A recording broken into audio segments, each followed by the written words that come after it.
And hello to all my friends, those of you who remember me. I'm glad to be here, and I hope you have a good time. I met Margi 10 years ago. Vicki Bain was Cal president then, and I was new on the board. Margi then was editor of what we had a printed newsletter at that time called In Print. I didn't know anything about her then, but I soon learned what a valuable Cal member she was. She remained on the board as I eventually became president myself, and I don't know what I would have done without her willingness to tackle whatever I needed help doing. I've learned a lot more since those days, such as she loves horses, but her love of horses is exceeded by her love for her family. Husband Tom, their 5 children, and 13 grandchildren. In fact, it was her dedication to playing with her grandkids, in this case pickleball, that has her currently using a walker. Broken fibula. She's a very good writer and storyteller. I encourage you to participate in the YouTube virtual Margi Evans Lifetime Achievement Award video watch party this Tuesday night at 7 o'clock. I think you'll learn a lot more about her. But now it's my pleasure and honor to introduce the recipient of the 2024 Colorado Authors League Lifetime Achievement Award, Margi Evans.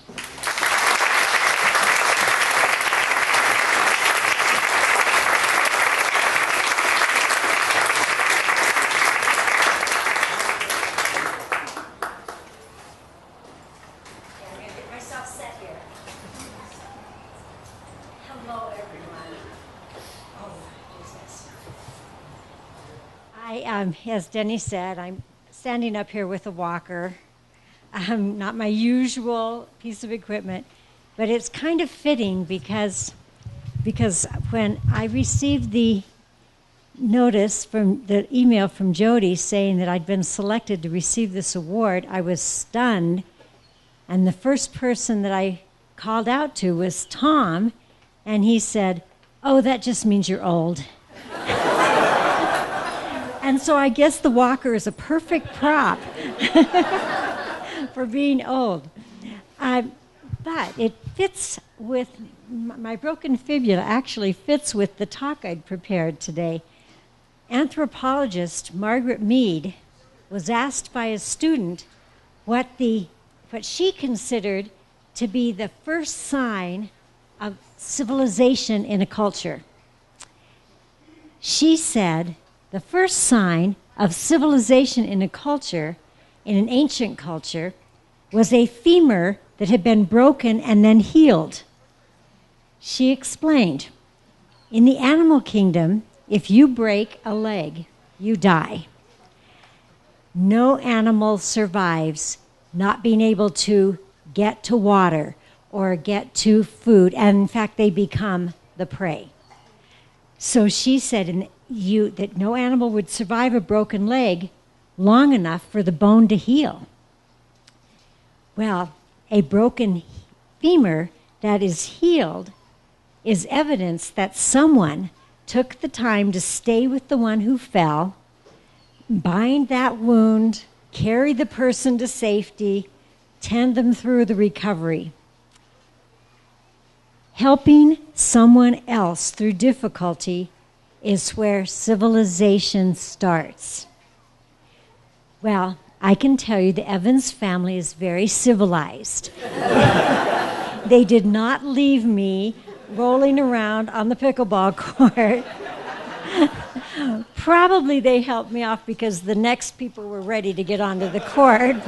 But in any case, they were there to help me. And now my poor husband is having to take care of this wife who can't feed the horses and clean the stalls for a while. So he's loving every day. But I was thinking, imagine archaeologists several decades in the future coming across the remains of a Colorado Authors League meeting. They would find books, manuscripts, articles, beautiful covers and illustrations, reviews, and maybe even some sales receipts. They would find the results of hours, days, and months of work. They'd find edits and comments on manuscripts written by someone other than the author. In other words, they would conclude that we are a civilized organization because there would be so much evidence of people helping one another. 22 years ago, once all my children were in school, I started my longed for writing career. And it soon became obvious that going it alone would not only be unpleasant, but probably unsuccessful as well. So I applied for membership in the Colorado Authors League. I recall a statement by Confucius where he said, "If you are the smartest person in the room, you are in the wrong room." From my first Cal event, I knew I was not the smartest person in the room, so I knew I was in the right room. You said a funny quote about that I wanted to share. A few weeks ago, before this happened, my little 6-year-old granddaughter was helping me feed the horses. And she's getting quite good at it. She knows how to scoop the grain and where to put it in their stalls. And she's really getting to be helpful, even though she's just so tiny. And she, after we were finished, I said, "Quinn, thank you so much for helping me feed the horses. It made it go so much faster." And she said, "Teamwork makes the dream work, Nana." I had not heard that saying before. But Cal has been my team. I've had beta readers, launch team members, reviewers, marketing partners, editors, role models, illustrators, and much more that I have connected and worked with because of Cal. Einstein said, "There are 2 types of people who never get anything done: those who never get started and those who never finish." Well, I've always been a finisher. I get a bee in my bonnet, as you could say, and I work away at it until I get it done. And an example of this would be the first books that I wrote are actually nonfiction equestrian trail guide books. And I decided to write these books because I'd moved from Oregon and I didn't know where to ride. So I asked a friend, who's also a horsewoman, if she would block off every Friday and be one of my test riders, and we would go explore these trails. And, I mean, awful research, I know. Terrible. But she said to me, "I'll do it because I know you'll get it done, and I will not have wasted my time." Well, that was the old Margi. Then I started working on a book that was really hard for me. It was Finding Fionn, the first historical mystery. And I had never written a mystery before, and it really intimidated me. But I had Denny Dressman to keep pushing me. So sometimes you just need someone to push you to get it done. I would say, "I can't do this, Denny. I can't do this." And he'd go, "You're doing it. You're a mystery writer. You're doing it." Well, Denny, I happened to, besides working with him on the board, he was working on a nonfiction. He likes to write stories about sports heroes. And he was writing a book about a horse racing trainer, and he asked me to be a beta reader for him to make sure he was getting the horse stuff right. And so I said, sure, and I read through it and made whatever suggestions needed to be made. And then he said, "This is great, now what can I do for you?" Well, that was 5 historical fiction books ago that he has been my push and my editor to keep those books going.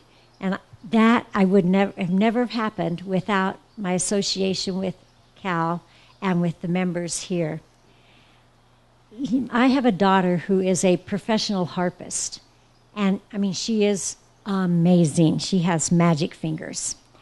And she plays for 2 symphonies, and she teaches at 2 universities, and she does a lot of weddings and receptions, gets hired to do a lot of that. And she teaches. And she actually said to me a few months ago that this guest conductor had singled her out. I mean, he's really a famous guy. And he had singled her out of the whole symphony to praise her work. And she said, I'm just a harp imposter. And she said, I couldn't believe that he picked me out. Well, you're looking at an author imposter right here. I could not believe that Cal would single me out as the recipient for this award. I am humbled, I am grateful, but I'm still just amazed that I was chosen for this award. And I want to thank you and for the nominating committee and the people who have supported me in so many ways, and this is just like the icing on the cake. Thank you so much.